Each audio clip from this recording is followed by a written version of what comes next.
तो आइए जानते हैं इस समरी के बारे में जिसका नाम है let's talk money, you have worked hard for it, now make it work for you, जिसे लिखा है मोनिका हलन ने। और इस समरी की अगर बात की जाए तो डेट, इक्विटी, एसेट, इन्वेस्टमेंट, अगर आप भी औरों की तरह है तो ये चार शब्द सुनकर पक्के से आपका भी सिर ना दर्द करने लगेगा। ये आपको पूरी तरह बेकार लगता होगा और आप उनके बारे में सीखने में बिल्कुल भी इंटरेस्टेड नहीं होंगे, है ना? लेकिन बदकिस्मती से आप इन शब्दों से बच नहीं सकते और ना ही आप अपनी फाइनेंशियल मुश्किलों से बच सकते हैं, क्योंकि समय आ गया है कि आप आगे बढ़कर फाइनेंस के बारे में पढ़ें और सीखें। ये जो पैसा है ना, ये तभी डरावना हो सकता है जब आप उसे डरावना समझे। इस समरी में आप सिंपल फाइनेंशियल सिस्टम के बारे में सीखेंगे। आप सीखेंगे कि अपने पैसों का हिसाब रखना कितना आसान है और ऊपर कहे गए चार शब्दों का आसान मतलब भी समझेंगे। तो पैसों के बारे में बात करना या सोचना मुश्किल हो ऐसा जरूरी नहीं है। ये एक नया पर्सपेक्टिव आज आपको मिलेगा। तो आइए इस जर्नी को हम शुरू करते हैं और सबसे पहले बात करते हैं द मनी ऑर्डर। अब ये क्या है, आइए जानते हैं। क्या कभी ऐसा भी समय रहा है आपके साथ जब आप अपने पैसे के बारे में चिंता नहीं कर रहे थे? जब आप काम पर जाते हैं तो आप बिल्स पे करने के बारे में सोचते हैं। बस में जब ड्राइवर आपको बताता है कि बस का किराया बढ़ गया है, तब आप चिंता करते हैं। आपको कैफे में एक पेस्ट्री खरीदने में भी बहुत बुरा लगता है कि आप इस पैसे को बाद के लिए बचा सकते थे, हालांकि आपको अच्छी पेस्ट्री खाए हुए बहुत समय हो गया। तो कितना ही कुछ क्यों ना कर लिया, आपको ये पैसे से जुड़ी प्रॉब्लम कभी खत्म होती दिखाई ही नहीं देती। लेकिन इन सभी परेशानियों का हल है, सोल्यूशन है। कोई भी अपने फाइनेंशियल मैटर को खुद हैंडल कर सकता है। इसे बहुत कॉम्प्लिकेटेड होने की जरूरत नहीं है। अपनी फाइनेंशियल लाइफ को एक पैसे के बक्से की तरह देखिए। अगर आपको आसान लगे तो आप इसे पिग्गी बैंक की तरह भी देख सकते हैं। आप उस मनी बैंक को अपनी कमाई से भर देते हैं और आप किराया, रोज के खर्चों और इमरजेंसी जैसे खर्चों के लिए उस बॉक्स से पैसे निकालते हैं। अक्सर महीने के आखिर में उस बॉक्स में कुछ पैसे बच जाते हैं। वो बचे हुए पैसे आपके बच्चों के कॉलेज के खर्चे या आपके रिटायरमेंट प्लान में जा सकते हैं। अब ज्यादातर लोग यहीं पर गलती करते हैं। उन्हें लगता है कि मनी बॉक्स में बचे हुए पैसे इन्वेस्टमेंट के लिए है। वो तुरंत से स्टॉक्स खरीदने के बारे में सोचते हैं या फिर अपने पेंशन प्लान में इन्वेस्ट करने के बारे में सोचते हैं। अब आप सोच सकते हैं कि क्या बचे हुए पैसे इस्तेमाल करने का यही सबसे अच्छा तरीका नहीं है? तो हाँ, ये सही तरीका है, लेकिन ये आपका सबसे पहला कंसर्न नहीं होना चाहिए। अगर आपके पास बचे हुए पैसे हैं तो आपको सबसे पहले इन्वेस्टमेंट के बारे में नहीं सोचना चाहिए।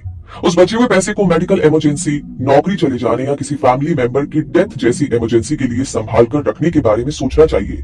इसलिए आपका पहला कंसर्न यही होना चाहिए कि ऐसे अनएक्सपेक्टेड समय के लिए, जिसे हम कहते हैं अड़ी भगत, उसके लिए आप कुछ पैसे अलग करके रखें, खास तौर पर उस समय के लिए जब आपको ज्यादा पैसों की जरूरत पड़ सकती है। तो मनी ऑर्डर को समझने के बाद अब बात करते हैं डोंट स्टैश दैट कैश। मतलब ये कि इस बुक की जो ऑथर है मोनिका, वो अपनी दोस्त अनु से बिल्कुल ऑपोजिट है। जहां पर मोनिका हर चीज प्लान करके एक मेथड के साथ करती है, वहीं पर अनु किसी चीज को प्लान नहीं करती और तुरंत से डिसीजन ले लेती है। अनु एक केयर फ्री सिंगल पेरेंट है। वो फ्रीलांस डिजाइनर के तौर पर अपनी कमाई पर जीती है।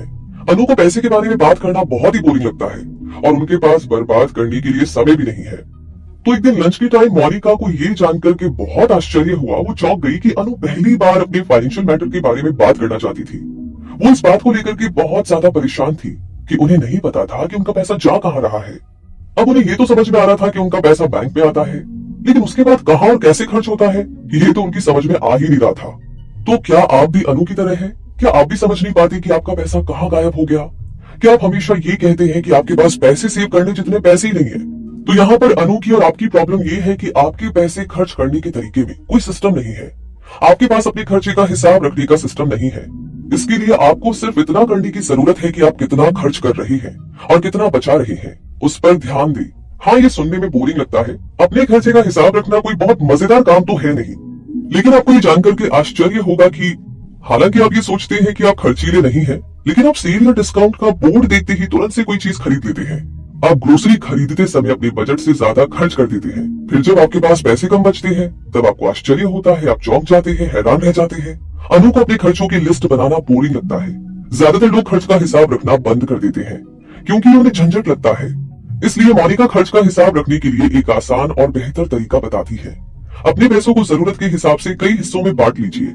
जैसे मोनिका अपने पैसों को 3 हिस्सों में बांटती है, इनकम, स्पेंडिंग और सेविंग। ये सुनने में तो काफी आसान लग रहा है, लेकिन इसी का तो मोनिका ने भरोसा दिलाया था। मोनिका 3 बैंक अकाउंट इस्तेमाल करती है। उन 3 बैंक अकाउंट को उन्होंने अलग अलग नाम दिया है। वे नाम है इनकम अकाउंट, स्पेंडेड अकाउंट और इन्वेस्टेड अकाउंट। वैसे नाम में बहुत ताकत होती है।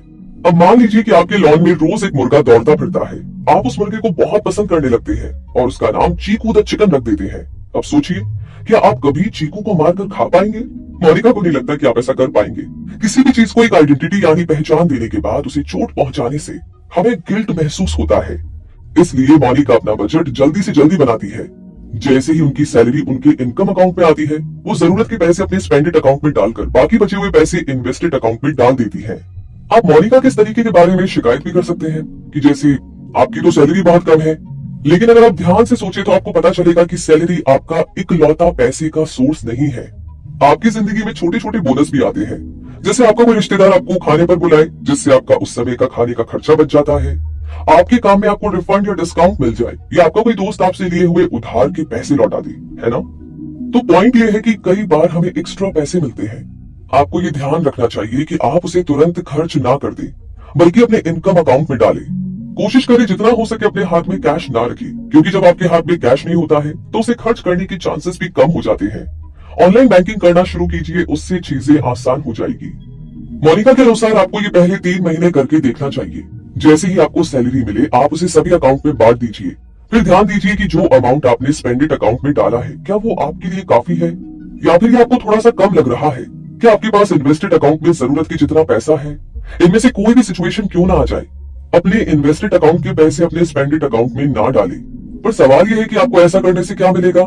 ऐसा करने से ये हुआ कि मोनिका को समझ में आया कि वो महीने भर में कितना खर्च करती है और किस तरह छोटी छोटी खरीदारी में भी पैसे का एक बड़ा हिस्सा खर्च हो जाता है।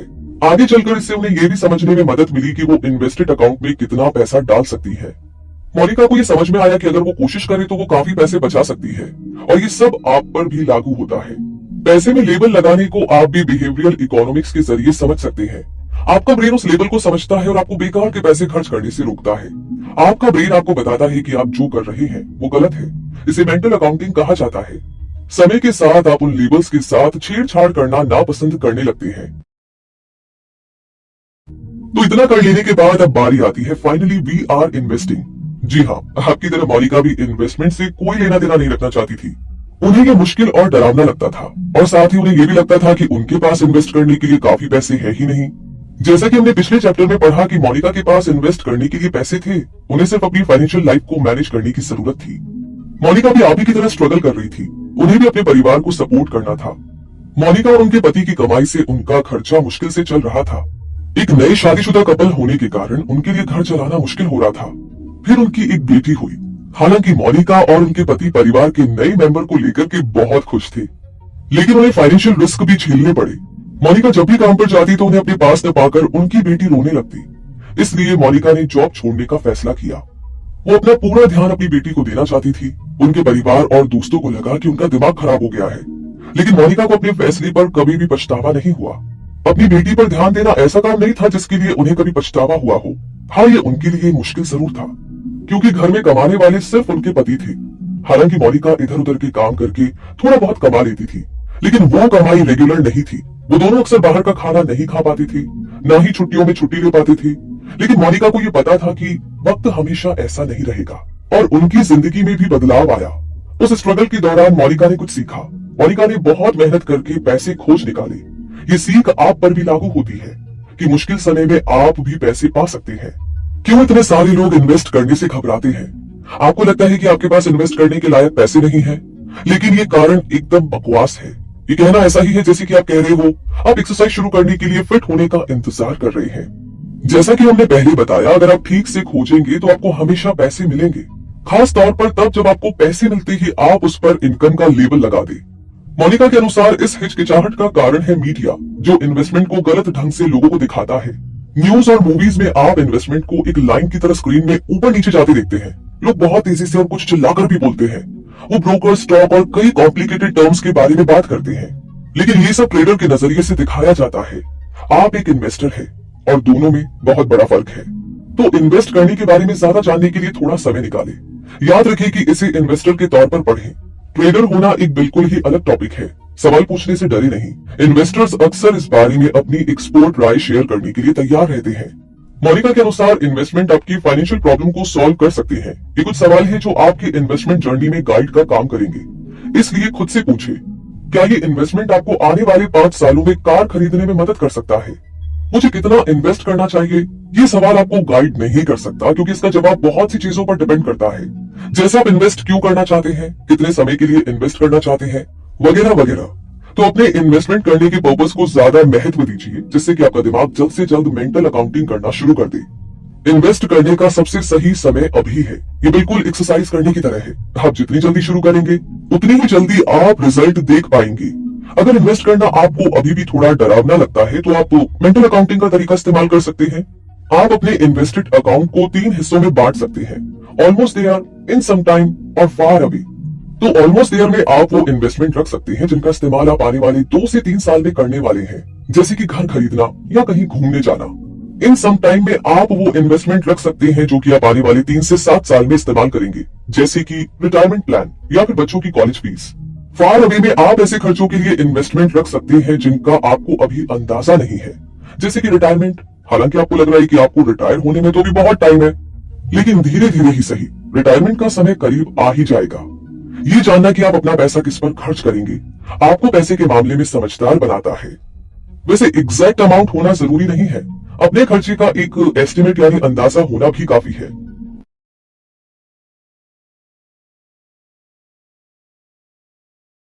और इसी के साथ आगे बढ़ते हैं और बात करते हैं अब अगले चैप्टर की, जिसका नाम है लेट्स दी जार्गन इन्वेस्टिंग, यानी कि इन्वेस्टिंग को सिंपल भाषा में समझना। तो आइए से समझते हैं। एक दिन मोनिका बाल कटवाने के लिए अपने फेवरेट सैलून में गई। उनकी हेयर स्टाइलिस्ट क्लारा ने बातचीत के दौरान उन्हें बताया कि वो काफी परेशान है, क्योंकि उन्हें लगता है कि वो अपना पैसा सही तरीके से इस्तेमाल नहीं कर रही है।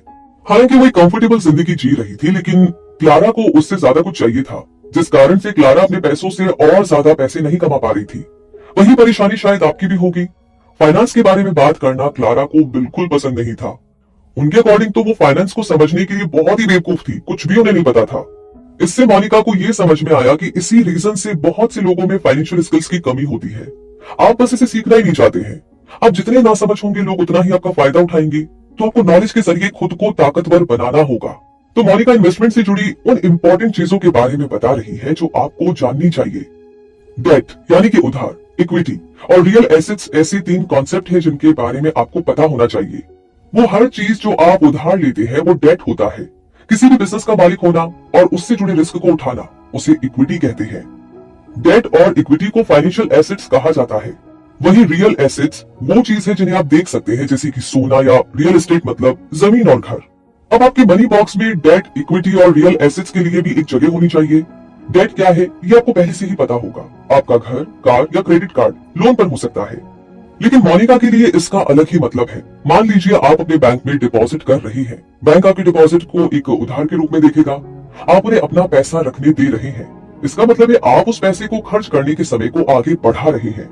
तो बैंक आपको ये समझदार काम करने और पैसे खर्च ना करने के लिए अवार्ड के तौर पर इंटरेस्ट देता है। आपके पैसे को लेकर आपने जो बैंक पर भरोसा दिखाया है, उसके लिए बैंक एहसानमंद होता है। इस तरह ये दोनों के लिए एक विन विन सिचुएशन है। सोना एक रियल एसेट है और भारत में बहुत सोना है, जिसका मतलब है भारतीयों के पास काफी सोना है, काफी गोल्ड है। एक तरह से इन्फ्लेशन का इस पर पॉजिटिव इफेक्ट होता है। इसका क्या मतलब है? इसका मतलब है कि समय के साथ सोना यानी कि गोल्ड और भी महंगा होता जाएगा। फिर भी सोना आपको बैंक जितना इंटरेस्ट तो नहीं देता है और आप इसे किसी को उधार नहीं दे सकते। ये इसके 2 डिसएडवांटेज है। गोल्ड से पैसा कमाने का सिर्फ एक ही तरीका है कि अगर इसकी कीमत लगातार बढ़ती जाए। मान लीजिए आपने 3 साल पहले सोना खरीदा था, अब अगर आप उसे आज बेचने जाए तो उसका सिर्फ 2 से 3% ही रिटर्न रेट मिलेगा। तो मोनिका अपने रीडर्स को सोना खरीदने की सलाह देती है, लेकिन हद से ज्यादा नहीं, बल्कि रीजनेबल अमाउंट में खरीदने की सलाह देती है। वो इस पर इन्वेस्टेड अकाउंट का 5 से 10% से ज्यादा खर्च करना सही नहीं मानती। रियल एस्टेट भी एक तरह का रियल एसेट है। बहुत से लोग इसी तरह के इन्वेस्टमेंट से अमीर हुए हैं, लेकिन अगर आपने इसे समझदारी से नहीं किया तो आप अपना सारा पैसा गंवा सकते हैं। मोनिका की एक दोस्त है जिनके साथ ऐसा हो चुका है। उनके दोस्त डैन ने शहर के जाने माने एरिया में एक फ्लैट खरीदा था। उसने अपने इनकम का 40% उसमें लगा दिया। इसके लिए उसने लोन भी लिया था, लेकिन इतना पैसा काफी नहीं था। आगे चलकर डैन को अपना घर गिरवी रखना पड़ा, क्योंकि बैंक को सिक्योरिटी चाहिए थी। सिचुएशन उतनी ही खराब थी जितनी सुनने में लग रही है। मोनिका ने डैन को गलत फैसले लेने से रोकने की कोशिश की थी। डैन ने एक अच्छा घर होते हुए भी नया फ्लैट क्यों लिया, वो भी तब जब डैन जल्दी ही रिटायर होने वाला था। अब चिंता की बात यह थी कि उसने फ्लैट के लिए जो इतने सारे लोन लिए थे वो उसे किस तरह चुकाएगा। ये सब सवाल है जो आपको किसी भी चीज में इन्वेस्ट करने से पहले सोचना चाहिए। डैन ने बताया कि उसने ऐसा इसलिए किया क्योंकि उसने रियल एस्टेट इन्वेस्टमेंट के कामयाब होने की बहुत सारी कहानियां सुनी थी। वो भी अमीर होना चाहता था और उसकी पत्नी भी उसे रियल एस्टेट में इन्वेस्ट करने के लिए बोल रही थी। रियल एस्टेट में इन्वेस्ट करने का उस समय ट्रेंड चल रहा था। तो बात ऐसी है कि ये जो इमोशंस है ये हमें बेवकूफ बना देते हैं। वो कभी कभी हमसे वो पैसे भी खर्च करवा देते हैं जो हमारे पास है ही नहीं। और यही डैन के साथ भी हुआ। जब उसने सबको अमीर बनते हुए देखा तो उसकी ईगो हर्ट होने लगी और उसकी पत्नी ने तो ऑलरेडी उस पर दबाव डाला था। तो ये सिचुएशन और भी बिगड़ गई। हर साल उस फ्लैट को रिपेयर और रेनोवेट कराने के कारण डैन लगातार पैसे खर्च करता रहा। ये सब इसलिए कर रहा था क्योंकि दूसरे लोग भी ऐसा ही कर रहे थे।